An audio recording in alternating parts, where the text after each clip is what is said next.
Johnny and Justin were two simple Imagineers at Disneyland until they dared to ask the question, "Hey Justin, is Disney diverse?" Well, Johnny, I'm not. Oh no, we've angered the mouse! Stormtroopers, run! Holy crap, it's a gathering of cookies! Now, from undisclosed locations within the Disney park, Johnny and Justin record a podcast where they seek to answer the question, is the Disney catalog diverse?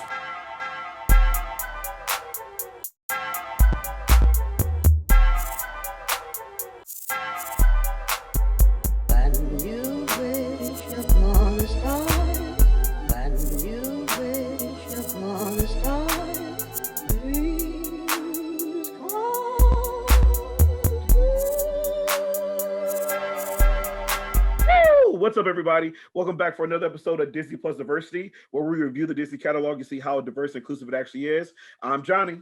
I'm Justin. And on today's show, we have a very, very special guest.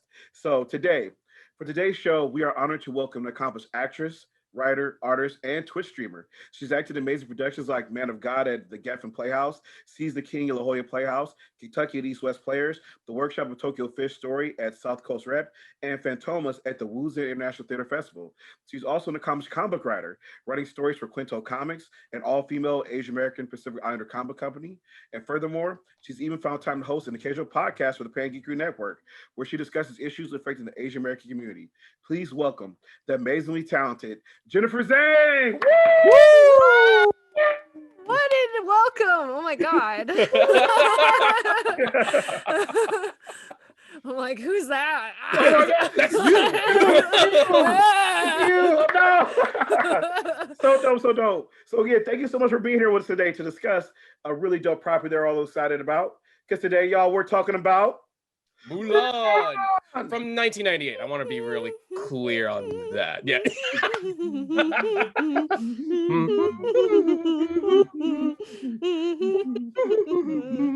Anyway. I appreciate that. Good. We're all feeling it. I just felt like you needed some musical interlude, you know what I mean? But like without copyright, so there you go. Much appreciated. We definitely so. Never hurts, especially with the non-copyright thing. So Disney becoming force. Disney becoming force. Yeah. Literally sometimes. Yeah.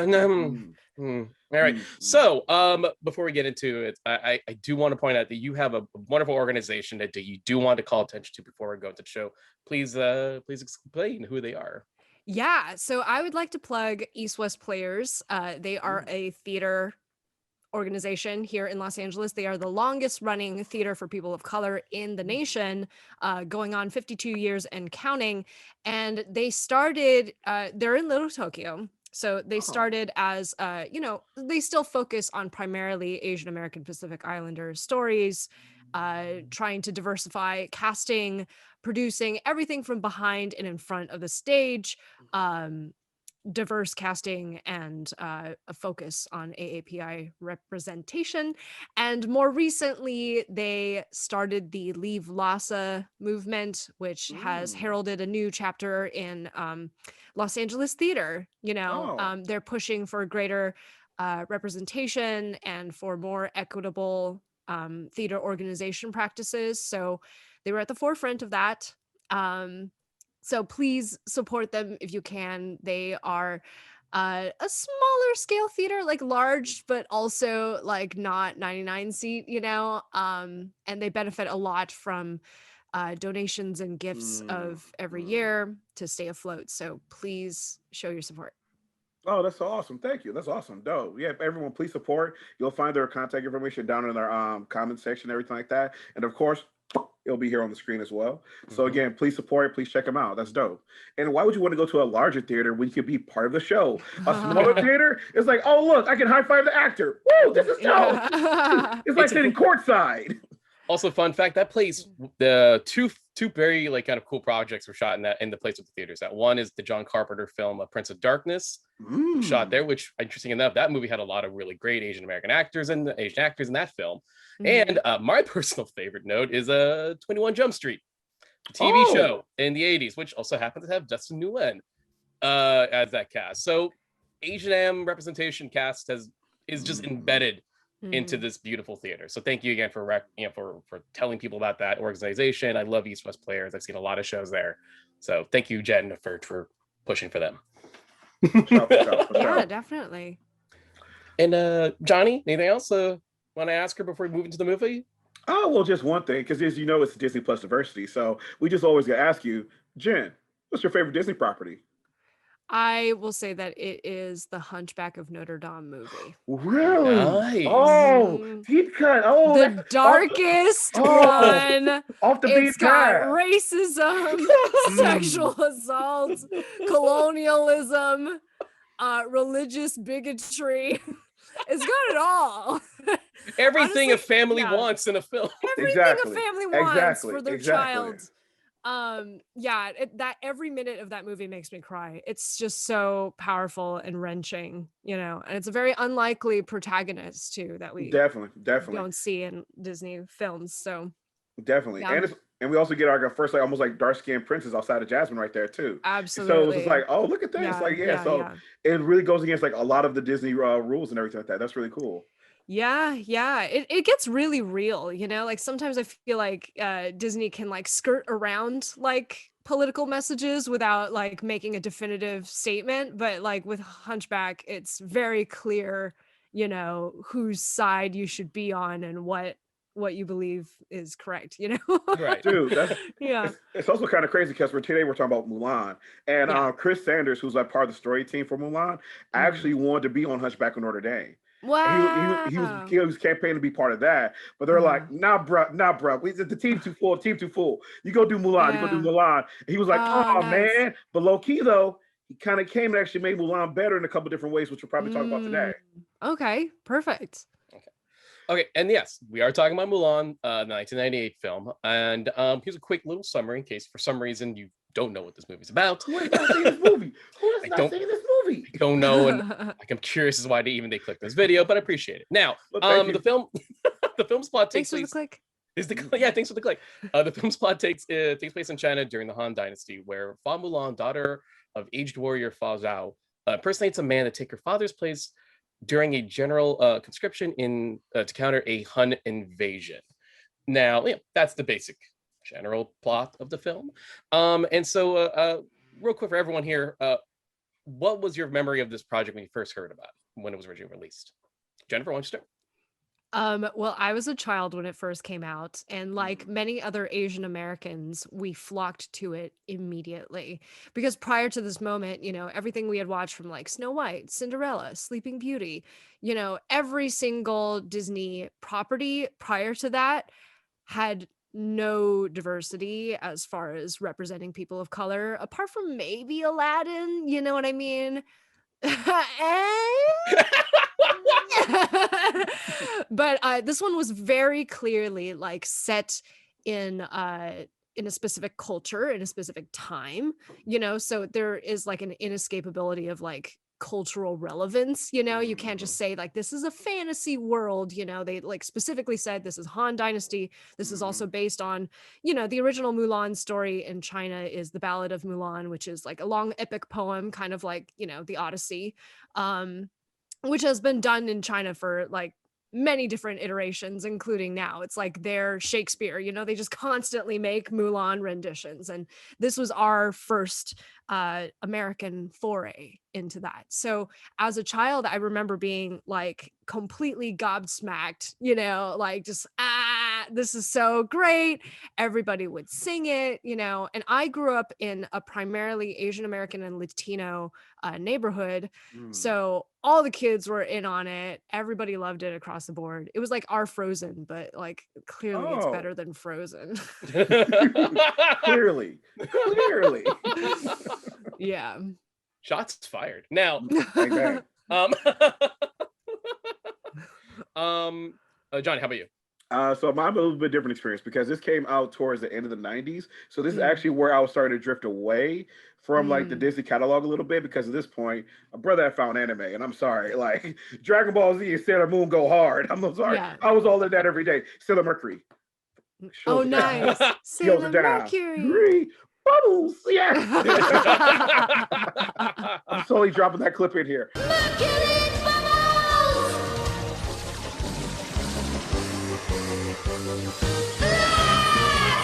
So this is power of being editor. So it's so dope and everything. Like so I actually never always saw it the way through. Like I would always see bits and clips of it. Like I would see like on the Disney Channel from time to time, like, oh, this is dope. Like this scene, like this scene. No, Eddie was in it, of course. I wanted to like, check it out for him and everything. And I love the songs. Like I'll Make a Man Out of You. Whew, when I was rewatching this last night for this, my neighbors got mad. We played it like twice. I was like, Dark Side of the Moon. Yes. I was hitting those high notes. And so legit, this is my first time actually watching it all the way through. Not a bit Really? all the way through. Yeah, first time. Yesterday. Exactly. Yeah. So it's all the way through. Exactly. So it was again no clips, nothing, just to watch it all the way through. And I was just like, damn, this shit's on fire. Like, it moves pretty quickly. Exactly. Yeah. It moves really fast. And I was genuinely really impressed too by like a lot of things, the way the story was put together and whatnot. Because, and we'll get into it as we talk about like our interpretation of now. But yeah, so as a kid, again, I didn't really see it then because again, I was watching anime, all this other stuff. But I'm really, really happy I saw it now that we're talking about it today. Nice. What about you, Jack? Really, I remember seeing the teaser trailer for the film, and that might be one of my favorite teasers for any Disney animated film. It's I don't like remember the teaser. Oh yeah, you got to check it out. If you like when we're done, do watch it again. Do watch it. It's amazing. It's just a sequence of her like getting ready to leave and cutting her hair, all to this like epic music. That's right. And yeah. And there's no dialogue, nothing, but it's beautiful storytelling in this trailer. And like just one of my favorite animated. I'm just gonna straight right now. It's one of my favorite animated sequences out of any Disney movie. Yeah. And the fact is that's the teaser. That was them going, here's a little bit. And I went, when is this coming out? You know? And I was like probably early teens at this point. So I remember we went to go see it at the not the El Capitan. That actually, funny enough, was being rebuilt at the time. They were doing renovation. So Disney splintered off another theater. Might have been the Egyptian to be their temporary, hey, this is where we're going to put all our premieres at that theater. And what was cool is that they like decorated the whole theater to look like it's part of the Mulan movie. Oh, that's so cool. Like all these like that's so cool. All these like trees and plants and like artwork everywhere, etc. Yeah. And I had a good time watching with my family, but I'll tell you, like when we got to the end of I'll Make a Man Out of You, the rest everyone was like, okay, I'm into it. And we got to the end of that sequence. Yeah. The entire crowd cheered like it was alive. Which I'm like, that's the best sequence in the film. It's so good. Like the best musical sequence for sure. Yeah. I mean, you see her entire trajectory like during that of like, trying to pass and then like trying to, get stronger. And then at the very end, like through sheer force of will and determination and building of strength, she's able to climb to the top and shoot the arrow down, which is such a defiant, like, I fucking did this, Low key, it was dope. Like, absolutely. This actually, yeah. I was gonna say, as I was watching the scene, you're good. As I was watching the scene, I was like, damn, Captain America stole from Mulan. Because there's that whole scene in the first Avenger where he has to go with the flagpole, but he just does that thing. He's like, he uses intelligence. And Mulan was like, nah, son, I'm gonna use my intelligence, wrap that thing around and climb up that flagpole. And that was her whole thing the whole time, was intelligence over just like brute strength. And it was like, dude, she's a dope character. I'm so glad you brought up the Captain America thing, because that reminds me of my all-time favorite Tumblr post that someone, because I just saw Captain America in theaters. My brain did go to, oh, that's the scene from Mulan. And then I'm on Tumblr, and then someone did that artwork where they drew Cap like a Disney character, do this flagpole scene, but instead of just like trying to kick the flagpole down, he busts out with his hands the weights. Wow. And I'm like, I'm so glad someone saw that and went. Someone made that connection. Yeah. Someone else made that connection, and they're both Disney, so I guess maybe that was bound to happen.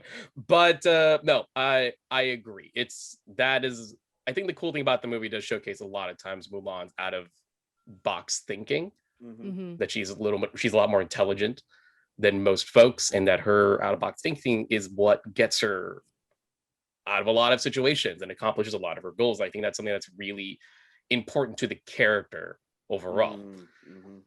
Okay, so let's actually dive into the plot of the film overall, like where the basic story comes from and goes into. How do we all feel about like this? Is like obviously this is based on the ballad. This is based on a very powerful poem, like epic poem. Like how many here is anyone even familiar with the original ballad or has read the ballad? I'm just kind of curious. I have not read the ballad, but I have read information about it. It's very unclear. Maybe there would have been a Mulan character like long time ago, but this is such an ancient poem that like, you know, it's hard to say whether or not it was based in reality or not. But you know, speaking from like I am Chinese American, you know, and I think it's fair to say that the entire story of Mulan is rooted in like filial piety, you know, because like so much of China is a communalist culture, you know what I mean? Like your life is not really worth your own. You're not an individual so much as you belong to this community and you exist to make your family proud. You exist to make your nation proud, you know. And if something happens to your elder or to your father, the younger is expected to step in, like, you know, the offspring is supposed to further the family name in that way, you know, and that's how generations survive in like unsurvivable circumstances, you know what I mean? And like much of ancient China was like facing off against like all these invaders from like everywhere, you know what I mean? But it was able to like withstand and exist as a nation even till today, you know, after thousands of years of, you know, people trying to conquer it, you know. Right. So this is one of those stories, like in some ways it's like a tiny pinch of propaganda in there, you know, but like also like whatchamacallit, like a fable for why you should be pious and what a true, you know, noble hero's heart is, you know. A hero in China is somebody who looks out for their community or for their family, you know. Oh, it's cool. Yeah. Actually, yeah, I there's one, like I've kind of read it. I'm not gonna lie, but there's one like it's like the last two lines. I always kind of gravitate towards because I always found this, or last like couple of lines I always gravitate towards because I kind of learned more about him through a YouTube video I watched from a channel called Accented Cinema. And the video essay is brought up a really interesting point, and I kind of want to read this one out loud because I think it's just really cool, and it ends with like basically the basic setup at the end of the ballad. Now, in the original ballad, her soldiers, her comrades didn't know she was a woman till they came to visit back to her village, and then they're like, "Oh, we came here to see our General Mulan." Yeah. And she comes out, yeah, dressed up as a woman. Everyone's like, I'm sorry, huh? what? Yeah, what? And so the last couple lines in the ballad as translated goes, we traveled together for 12 years, they said, but we never suspected that Mulan was a woman. Most people tell the gender of a rabbit by its movement. The male runs quickly while the female often keeps her eyes shut. But when the two rabbits run side by side, can you really discern whether I am a he or a she?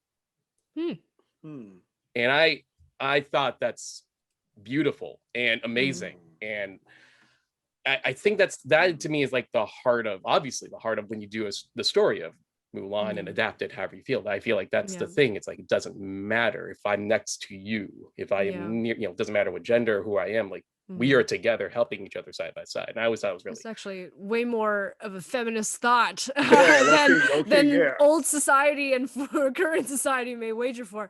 I will also say though, you know, because Mulan Disney 1998 is an American enterprise, it does take those like themes of like community and turns it into more of an individualistic story, you know? Sure. Like the plot line of Mulan 1998 is very much like a Bildungsroman, you know, it's like a coming of age. She doesn't quite fit in her skin and she's like not really meeting any of the expectations that's, you know, expected of her as a woman in dynasty society, you know, and she has to like find her path by being bold and being brave and doing this and trying to do it for her father and trying to do it for herself and to like be in search of something, you know? So that's very like American. Mhm.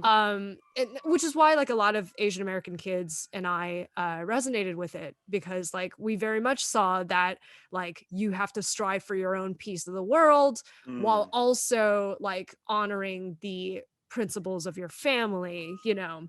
Oh wow. So yeah, and like I did find it like amazing. I mean, I still find it really amazing that like this is the first Disney princess that has like some kind of masculine expression, you know? Yeah, And like totally. the general that she has like a romantic wink with, you know, like Mhm. he actually first takes interest in her when she's dressed as a man, you know, like he sees Yeah. Yes, he has like some yes, kind of yes, stirrings and he's like, what is this? yes. You know? But yeah, who's that? But yeah, I would definitely say that Mulan as a character, you know, up until that moment was the bravest of the Disney princesses, and she also had a cause to fight for that was not just romance, that was not Mhm. just I want to be, you know, blank. Right. One would argue that she did this for the good of her father, right? Like she literally says that in the movie, like I did this to save my father, you know, which is on point. I'm glad they kept that in there because, you know, to make it about her, that's not what this is about, you Right. know, like Mhm. eventually the emperor thanks her in all of China because she saved it, you know. Yeah. But No big yeah, deal, you No know. big deal. no big deal. It just makes me cry. I'm like trying to like hold back tears because it's still anyway. But yeah, it's a perfect blend of like the hero's journey meets like Chinese ideals, and that's what you get with this one. Unfortunately, this did not do well in Chinese markets Oh because wow. because it's not their story. Like it actually is way Mm, too American for them. And we interesting. took many different liberties that they were not comfortable with, you Mhm. know, including Mushu. We'll get to Mm, him. We'll get to him. We'll get We'll to get to him. him. that damn Bushu. That But damn Bushu. yeah, Damn. yeah. I Holding mean, us it just back. goes to show too that the movie markets for China and America, they are still very culturally different, and it's Yeah. very hard to say what will do well box office wise for both markets, which Right. is why the recent live action Mulan is also kind of like question mark, because neither America or China liked it. I don't want to dwell too much on the Yeah, 2020 Mulan. we're not gonna let but it rest. we're gonna let it rest. But I do feel that Mm. yes, I think that's a fair and accurate point. So I'm gonna leave it alone. Yes, Um, yeah. Mhm. Johnny, is there anything you want to add in terms of how you feel about the general plot and how it's done in this film? Well, no, just again, like I said, I'm loving that because we didn't really plug it, but we're doing Asian American Pacific Islander month right now because it's May and everything, and so I'm just loving the conversation we have because again, part of the reason why we do this channel is because it's to educate and align people out with people's different cultures and whatnot, just like what we did through Black History Month. And again, I'm loving this conversation right now. I'm learning a lot because props to you, thank you, Jennifer, because again, that whole aspect of like Mulan kind of represent like Asian American identity. It's like this mixture of like new culture, but we'll also try and play to the old culture as well. It's like, damn, that's like it's really true. It's really allegorical that way. That is like not a lot of people pick them that. But again, thank you for the insights that like in today's world, again, it really does represent like the modern Asian American mindset, what people are going through. So that's really cool. And it's interesting because again, going to like culture when as I was watching it, based upon our American Dragon Jake Long review that we did a while back with Daryl, shout out Big Daryl. But it was brought up by you two there about like some of the little smaller aspects of things are missing. Like, for example, like food. You could tell about who was in the writer's room and like who was creating this and putting it together because they're missing those like small little details about from actual culture. So when I was watching this and I was like, there's a point where like Mulan's in the tent and like, you know, that damn Mushu.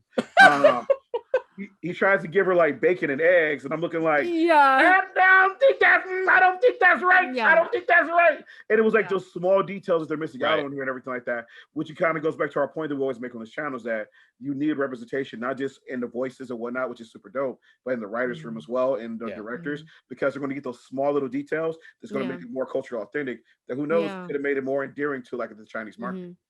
I mean, Yeah, I don't actually. I'm of the opinion that like Disney films don't have to cater to the Chinese market. I know that they would like to because that's billions and billions of dollars. Right. But, you know, very much so, like 1998 Mulan was made for an American audience, Absolutely. you know, and the little moments of like, you know, the bacon and eggs, like Mushu being played by Eddie Murphy, like there's like anachronistic American elements that make it kind of funny, you know what I mean?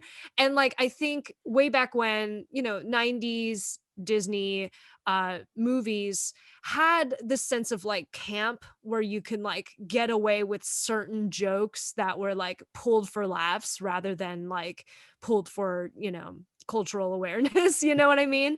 Yeah. So yeah, I felt like that was something that worked as it did for that time. Like if you were to make Mulan today, it probably wouldn't look like that, you know? Yeah.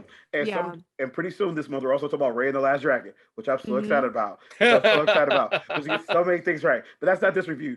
That's later. That's later. Exactly. Calm it down, Johnny. Calm it down. We're very excited about this. We have a lot of good stuff this month. Yeah. So, yeah.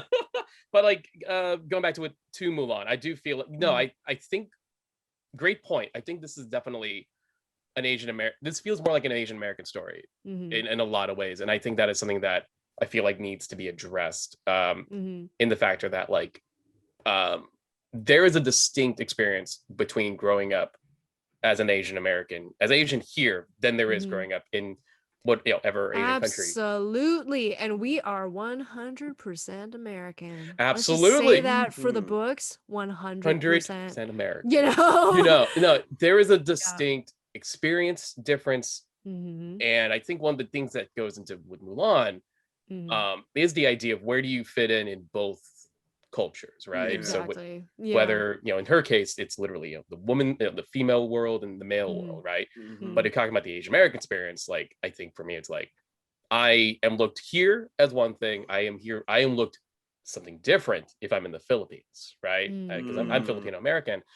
And the last time I went to the Philippines, I won't go too long in this, I was like 10, and even though I didn't say a word, Filipinos knew I was American. They can same when I go to China, they know I'm American, or there's something weird about me that's like not I feel like it's for me it's like a little bit of column A, a little bit of column B. It's like that kid's either weird or he's American. So it's like there is something distinctive, and like it's like where do you go, where do you fit, and it's trying to find out how to figure out that answer. And that's what Mulan is dealing with. She's not comfortable being what they want for her as a woman, but she's absolutely definitely not comfortable in what they think a man should be, like she's not good at either, which is interesting, and I think that's a key part of the plot of the film is like, how does she use her perspective, but then where is she exactly here in the cultural world? That is something that I think is really progressive about Mulan too, because she's like commenting on the rigidity of like gender roles. Oh no, here goes Jen. But like back in that society, it's like it's really those things were not questioned back in the day. So like the fact that she's like traversing that line is so rebellious in a way and so unheard of, that's not something anyone would think of. That's why like I still stand by, she's one of the bravest Disney princesses, especially like to date when it was released at that time, because she's so self-sacrificing, like the whole, as we know, the punishment for being a woman in the army is death, because you're dishonoring the system on which the government runs and works, and the system of which like believes that this is the way of life, so you're basically poo-pooing that for like whatever personal gain. But she ultimately, it's celebrated as a ballad in China for like aforementioned reasons, but because she does it for her father, the filial piety element outweighs the fact that she rebelled against a major institution, which is why it's celebrated today. It's not as if like, the Chinese love rebellion, but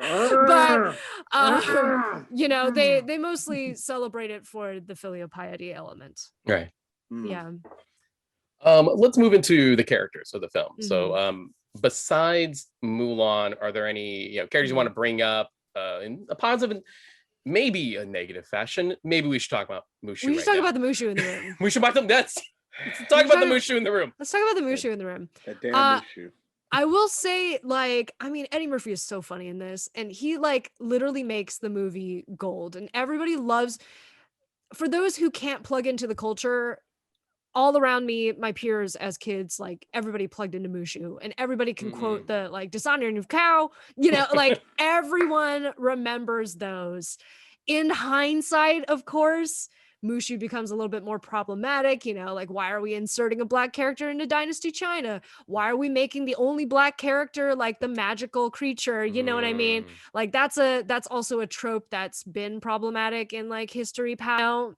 But at the same time, I don't know. I'm not fully defending it, but I kind of understand why they went there, and it goes back to the whole Asian American thing. Right. If I start accepting it more as an Asian American property, then I'm more willing to pass off Mushu as a cultural staple of an American understanding of how to approach this story versus let's be authentic to, you know what I mean? Absolutely. Yeah. No, I think that's a very good way to look at the best, probably the best way to look at Mushu. Let's be real. Thanks. Gold star? Yes. Yeah, go Gold Star. You get it. Absolutely. Put it on the board, Johnny. Now, Oh wow. he's a teacher in real life, so this joke works. So, so I think that's a fairly good point to look at. Good way of looking at Mushu, because that's the thing. Post Genie, Disney had a how do I put this? Obsession with comedic sidekicks voiced by big celebrities, and it's I get it, because obviously we all love Robin Williams. And Genie is clearly a very mega popular character, but I also did feel I don't think we needed a version of that in every single movie afterwards, and Mushu was an extension of that. It makes sense. Who's another big name comedian we can get that at the level of Robin Williams? And Eddie Murphy was in that category, and I'm glad he got the role, honestly. And it's funny because it's obviously he came back. I was talking, man. Go ahead. But go ahead. But it's funny that he does this movie, and then a couple years later he goes off and does Shrek, which is a commentary on these characters. Yes. Which is weird, because then after that he does Donkey 8 times. I forgot how many. Yep. He does Donkey a lot. So it Donkey does have a lot of Mushu in him. There's a ton. Well, a ton. Yeah. There's a ton of personality that they just kind of inevitably share because Eddie Murphy's doing his thing. But right. But that's the thing with Mushu, and it's. I mean, you could even argue that bowl of congee with eggs and bacon is literally the epitome of Americanizing Mulan. Exactly. Yeah. I mean, congee is very Chinese, and then bacon and eggs are very American. So it makes a lot of sense. In a bowl, that is Asian America in a bowl. Congee, bacon. Congee, bacon, and eggs. Congee, bacon, eggs. And let me point something out. As a person who likes congee and bacon eggs, I'm not against eating that. Okay, Paul, that's actually fine. That sounds good. What is congee? It's porridge. It's rice porridge. Yeah. Okay. So that's what she was eating, when Mushu was feeding it to her. There was bacon and eggs as a smiley face, but on a bowl of rice porridge. Okay. All right. Shuffle. Yeah. Okay. When we're clear, I'll get you some congee. And when we're clear vaccinated, I'll get you some congee. I also owe you some Filipino crackers. I got a lot of feeding to give you. Yeah. Wow. And those we need to feed you so much. I am on board with that. I will not say no. Go ahead, John. I was gonna say, for me, Eddie Murphy's character. So the problem I had with Eddie's character here is that it was just unlike the genie who was given actual advice and was actually helpful to this whole scenario. I was looking at Mushu damn man, you just hold her back. Stop, Mushu, stop. Good. Now slap him on the behind. They like that. Whoa! I'm gonna hit you so hard it'll make your ancestors dizzy. It was at the end he gets rewarded. I'm like, what did you do? Because you kind of messed up half the time. So that was just character-wise and everything like that. Yeah. it was interesting when I was doing the research for this too. Like the cricket came up as well because apparently they didn't want to put the cricket in the movie because it was forced in there by one of the Disney lineage or whatever, one of the kids who was the Eddie in the studio at the time, and like because they were like, again, it goes back to Little Mermaid. They wanted to flounder Sebastian. They wanted to sell that merch, so they forced like Mushu and the cricket in there to the point where there was like, as they were writing the story, there things would pop up was like, wait, so what's the cricket doing? And the writers would be like, that damn cricket, and they would actually get angry about it. It became a thing where they were like actually like pranking the director, and they would draw pictures of the cricket and shove it under his door. He would get upset about it.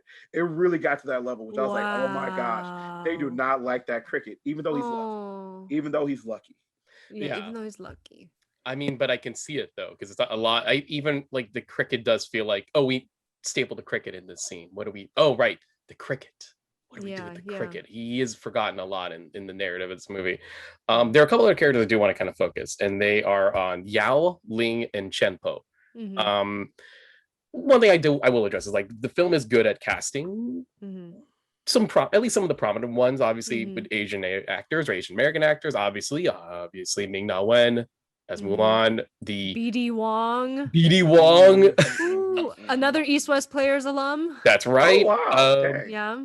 James Hong, of course. George Takei, Pat Morita. You know, sadly, of course, not everyone's Chinese, but you know, I'll still give them credit for at least casting at least majority Asian actors, but not entirely. We do with at least with Yao and Chenpo. Ling was played by Gede Watanabe, but Harvey Feinstein plays Yao, and Jerry Tondo plays Chenpo, and I like them overall. They're fine, but I kind of feel like they were a similar case of just like, let's sprinkle in some other characters. I just kind of wished like other soldier characters she should have a conflict with and maybe some friendships with. I almost feel like I wish they could have done more with them, you know.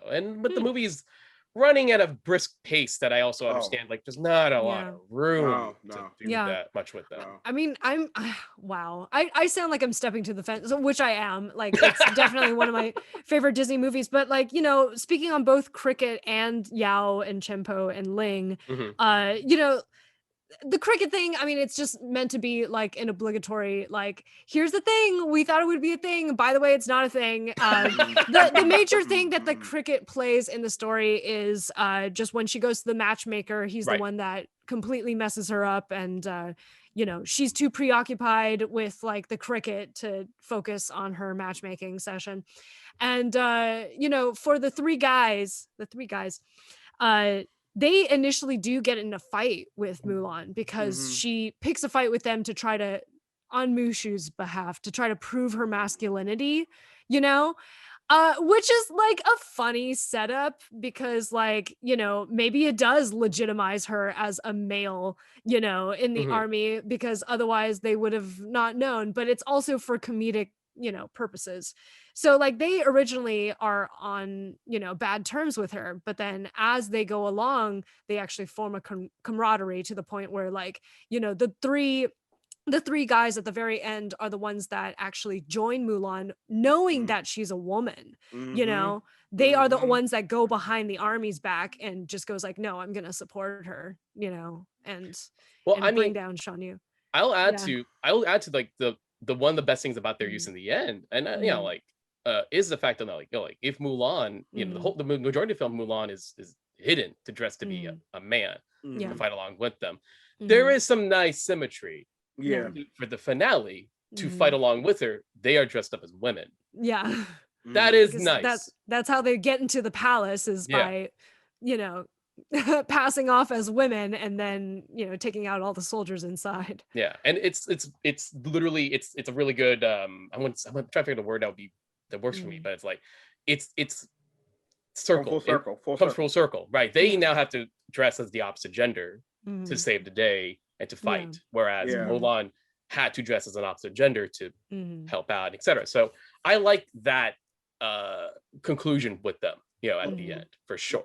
Low-key, I like that as well, because as I was watching the movie early, like as it's going along, you know, just thinking about our brothers and sisters and non-gender performers in the LGBTQI community, there's a point where it was like, there's some negative speech happening right here, where they were like, oh, she's a cross-dresser. What's wrong with that? let's relax, bring it back some. But the thing about it is they kind of bring it, like you said, bring it full circle at the end, where it's like when they accept Mulan and they dress themselves, and it's like the movie kind of like rights the ship and everything like that. Where it's like at the beginning there was some like negativity towards that, but again towards the end it like rights the ship and says, oh no, this is cool, this is fine, which is nice to see kind of like right the ship and get back on track. And low key like those characters well because like when they do show up in the cab, there's like this like sense of like toxic masculinity there. What is it meant to be a man and like all these negative stereotypes of being like violent and angry and everything like that. But those three characters, they grow with Mulan over this course of the story. Because again, at the beginning, there's that big fight at the beginning, but then later on, when they go to like the river, there's that thing like, look, man, we got off the wrong foot. My bad, I'm sorry. And they probably yeah, that's right. But then she's like trying to hide herself, like, no. We're friends, but bye. I'm looking like, how dirty is that water? How dirty is that water? And we're like, should y'all just be swimming in if you can't see like that? But anyway, it's at night. It's at night. We're fine. Okay.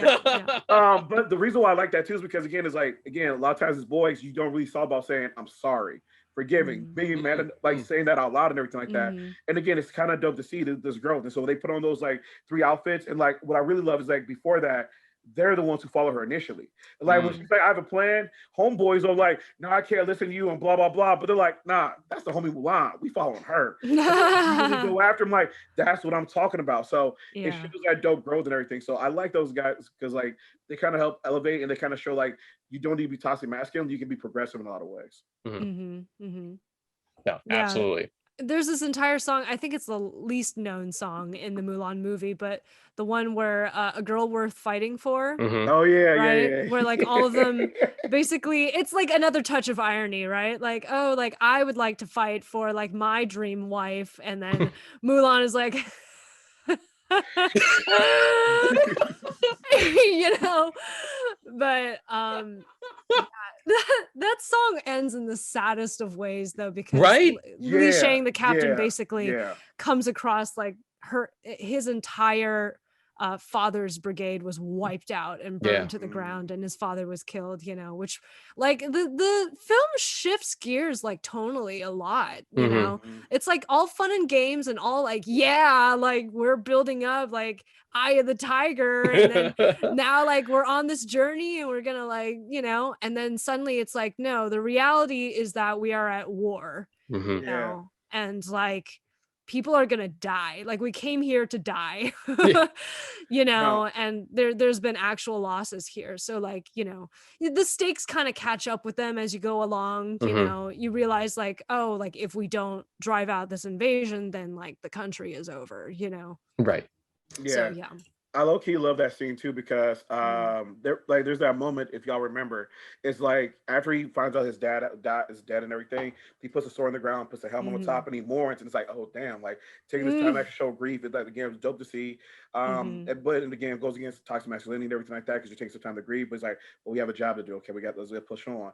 But I love that part where Mulan comes to places the doll next to the sword in a way that's also like kind of shift both for the movie and for her, is that she's leaving childish things behind right now. Because as you said, that tone is changing, but also for her, it's like, I need to be an adult now.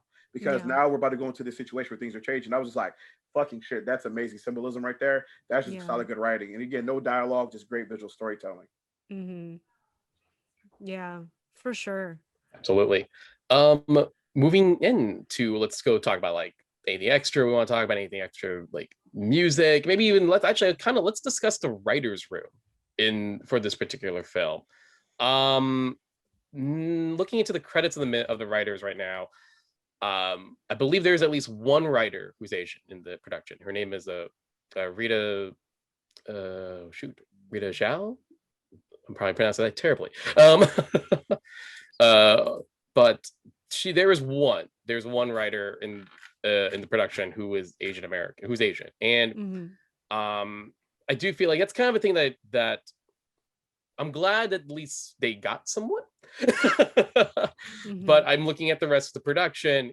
She's like one of 1, 2, 3, 4 writers who are not Asian, and it's one of those things where I you know, like you do wonder, like, you know, like could have it helped to had a couple. I mean, I always say yes. The answer is yes. Always like more and have it be prominent on it, specifically even in the director's chair if you could.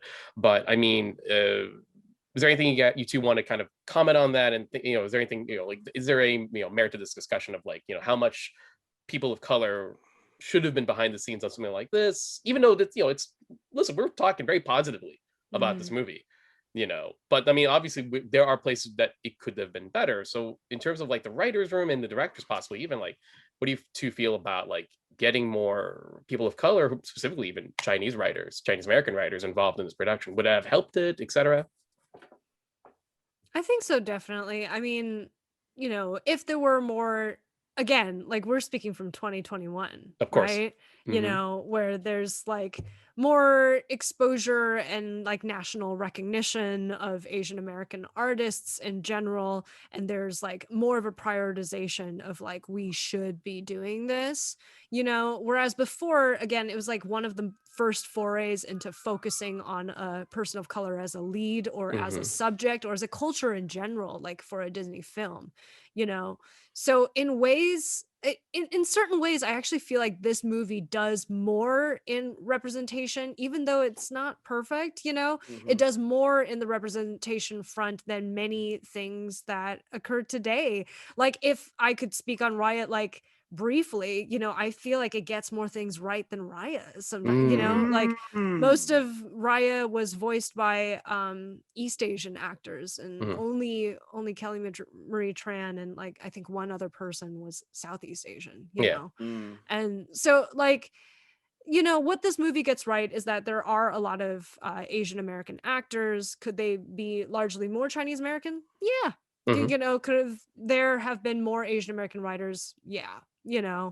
I think if there were more in that case, then stuff like the bacon and eggs might be taken out, maybe not. It's hard to say because I don't see any like glaring flaws apart from maybe like design choices, like the costumes are kind of like neither here nor there, even though it's like the Han Dynasty. But like, if you want to observe the fact that Hercules and Hunchback came right before Mulan, Hercules was also never really true to Greek culture either. I mean, it was just like this cartoonish, like, and that was the style of the film. Like, there's a certain element of like, you're gonna have to accept that this is not going to be reality. It's not live action, and it's not realism. It's a musical fable, told through animation. So I feel like it gets mostly things right, but of course, like, for representation purposes, I would want more Asians to be employed, Right. Yeah. No, same. Just we always speak about this on the show. The importance of like hiring those people in those rooms and get them the experience, the exposure, is that it allows them to do other projects later on. And then we get more and better things out there, and at least other job opportunities and whatnot, and at least economic growth and more change and things like that. So that's what we always speak about, the importance of diversity in the writer's room and the beyond director's chair.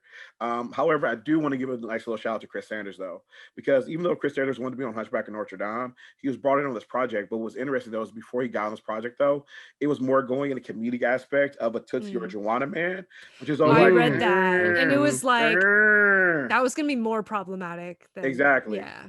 And so I kind of like he did it because, again, I think he wanted to be on Hunchback and Notre Dame for a lot of the reasons that you brought up earlier, Jen, about how it deals with like classism, the way people appear, racism, all these different things. And I think Chris came with a mindset. He was like, I'm going to take this and I want to elevate it to this level. He's like, we're not doing Tootsie, we're not doing Juana Man, we're going to do this thing right here. And it worked came out pretty well because, again, as I was watching it, again, it's like it has such more serious tone, because that was part of the reason why I drifted away from some of Disney movies in this time period. Was, again, it became, as we talked about, like the Mushu type characters and those force of those things in there wasn't always great. Like, give a shout out to Danny DeVito playing Phil and Hercules, because, again, he actually has a better character, comedic, while also giving great advice, all these dope things. But problem with it is those that, like, those don't always hit the nail on the head.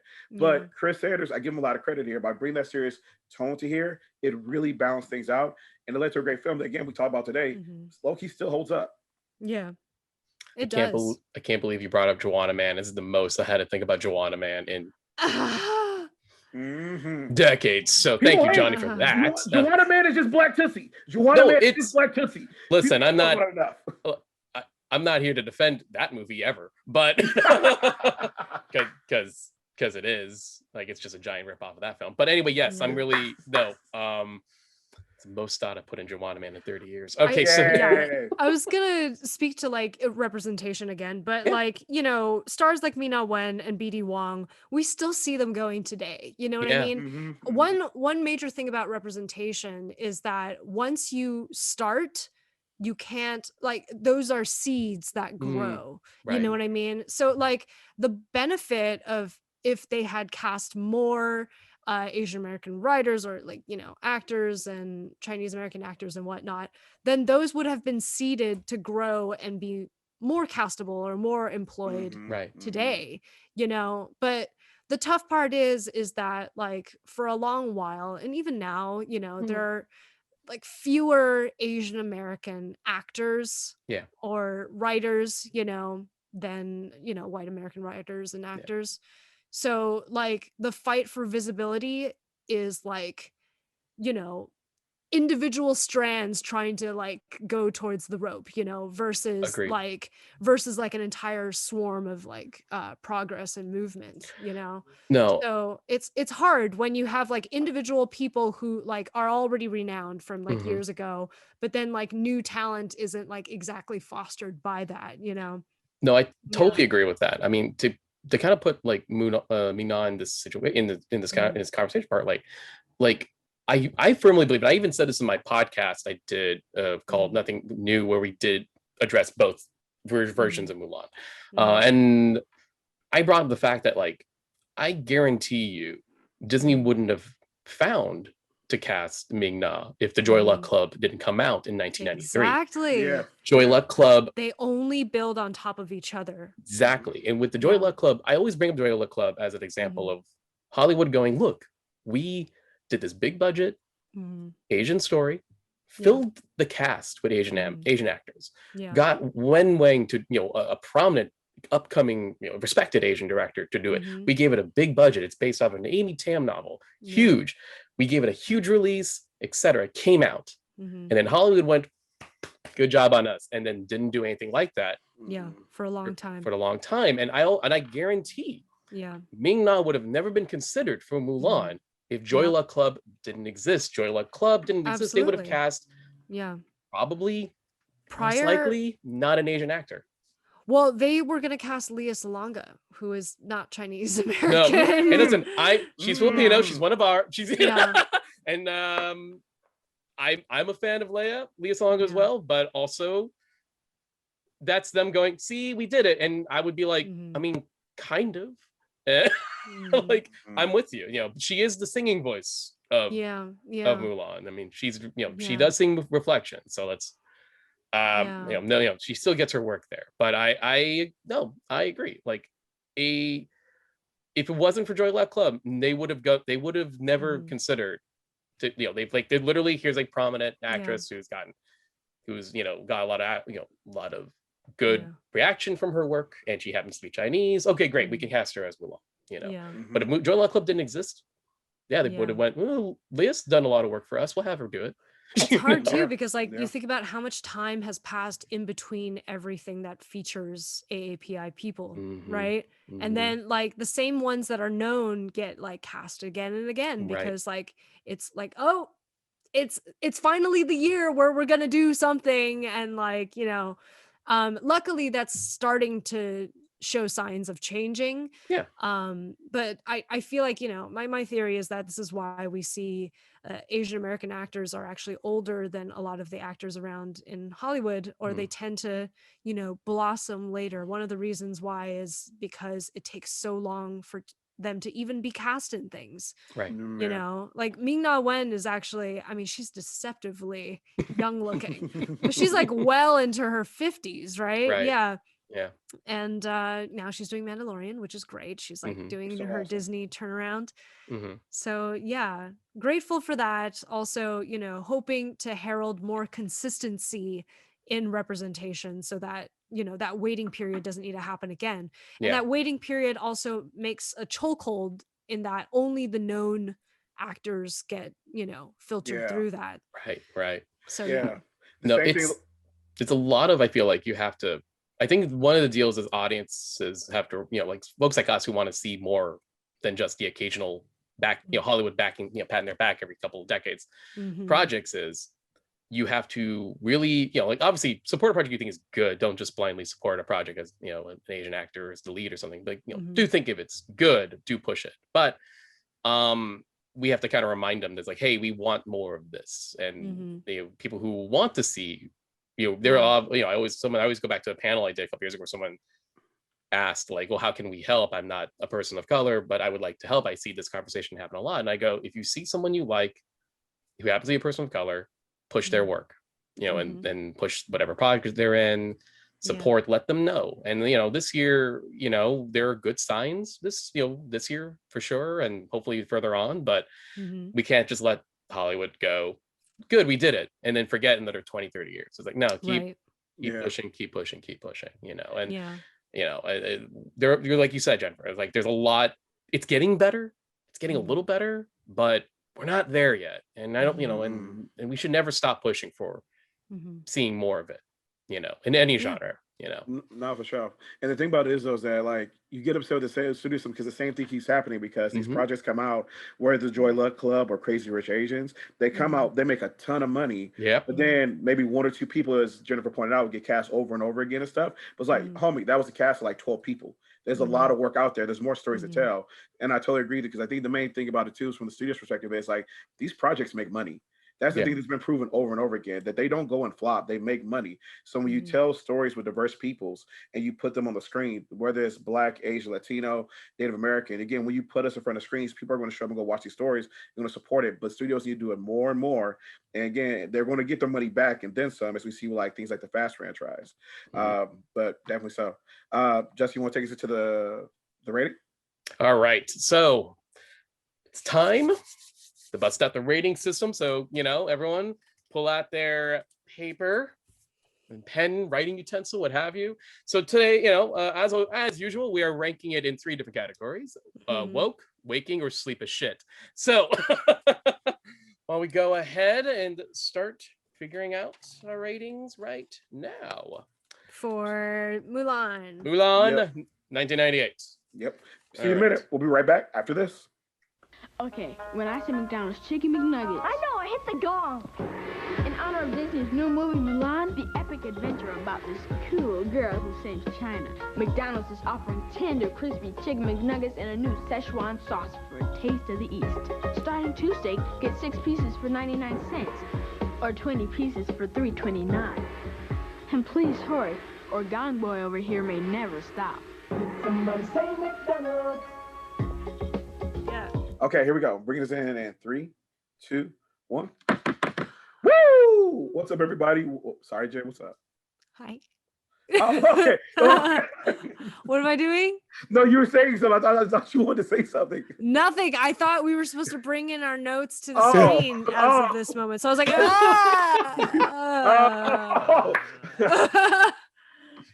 I'm totally leaving this in. Okay, everybody, we're back. So now that we're back, we've gone ahead and done our rating. As Rick is either woke, means inclusive, progressive. We like a lot of things about it. Waking me like it's doing some things right, but it's got some ways to go. Or sleep as shit was like, bro, this is problematic. This might have set people back several steps. All right, so on 3, we want to reveal our rankings to the screen. We'll put them up to the camera. So on 3, everybody ready? 1, 2, 3. Wow, you guys rated more than me. I would have put woke, but then I was like, man, there's always room for improvement. I love, Johnny, that we both drew the bowl of kanji with bacon and eggs. Yes, we did. Yes, we did. Yes, we did. Yes, we did. Nice. Okay, and I put help Mushu help and damn it, Addie. Okay. Interesting that we like. Interesting. That's okay, Jennifer. I unexpectedly rated lower than you guys, even though you guys had more critique of it.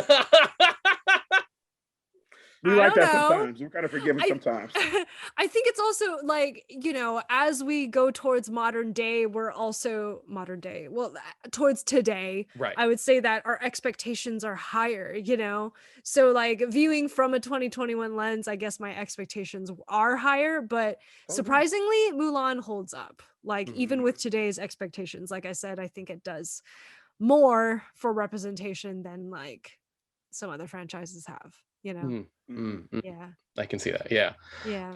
I'll give you the last word, Justin. For me, I gave it woke because one, for the time period where it came out, it was like, damn, this is actually really good. You're taking a lot of chances here. You did a good job of the casting, and you did you tried to do research. You sent the team to China for 3 months to go explore, do all these different things. I mean, Disney does that a lot and stuff, but it's like you try to put in the legwork here. It would have been great to get some diversity behind the scenes in the writers' room and everything like that. That would have pushed it to that next level. But again, like it kind of helps give some work though, because Mulan's voice actress, Ming-Na, right? She goes on to do a lot more work. So this leads to opportunities for her because she goes on to like Agents of S.H.I.E.L.D., now Mandalorian, like so much stuff. She becomes like a staple. So again, it leads to more work for some people who are part of this cast. And then just my own damn it, Eddie. I just don't like who she was a character. I'm like, you hold us back, homie. You hold us back. Come on, help out. Give some sage advice. Do something. Damn it, Eddie. Damn it. But outside of that though, yeah. But and it's also when I compare it to Tatiana and the Princess and the Frog, which I was, I do not like that. I do not like that. I feel this kind of. No, you don't need to. Don't do it. Hurt yourself. It gets more things right than that. Just watch our episode on this channel. There you go. It gives more things right than that movie, which was made almost like 15 years later, almost a decade plus later. Because again, it feels like they did a little bit more research and some things here than they did with that one. So yeah, that's why I gave it Waking. Justin? The reason I gave it woke, Johnny gave it woke. The reason I gave it woke, I think as I keep talking about this movie in particular, you know, I can't help but notice like the impact, the positive, extremely positive impact that Mulan has given to a lot of folks, you know, whether it's Asian Americans or bisexual people. I watched a video where someone who was bisexual found a lot to identify with in this film, or people of unspecific gender, like ungendered people, etc. So it's like I feel like the more I talk about this film, the more I realize the impact it's made is far greater than just simply, oh look, we gave you folks an Asian Disney princess. It's like, no, it's way more than that. And I would just say it's a barely woke. There are things that I will be critical about, and obviously you know it's things I would like to see improved. And this is the last time I'll bring up the other thing. The 2020 film the live action 2020 film could have had the opportunity to improve. It didn't. So this still remains to be the better movie. So that's all I'll say. By far. But all those things to me feel like its impact 20 plus years later is just shown like this is a positive impact Mulan has given, and I've not seen a Disney film have this much positive impact the way Mulan does. And I kind of feel like for that alone, it's the ranking ranks high for me. Yeah. So yeah, there you go. And it's dope. And we didn't really talk about some of the other aspects of it too. Like I give it credit to storytelling from a just strictly writing perspective, and all three of us are writers. It is tight, but it's so effective. Like I'll Make a Man Out of You is literally a training montage, almost like shonen style. But again, it gets across her whole journey in 4 minutes of like growing into who she needs to be. It's like, damn, that is smart. Those are great decisions right there. So yeah, honestly, it does an amazing job. It's dope. Yep. That week. Justin, you all right? Yeah. God damn it, every time. Okay, so Jenapher, thank you so much again for joining us for this episode. We do appreciate that. Johnny, okay, well, I'll meet you later. We gotta go, dude. So everyone, don't forget to subscribe and like, share, and follow. And gotta go. Bye.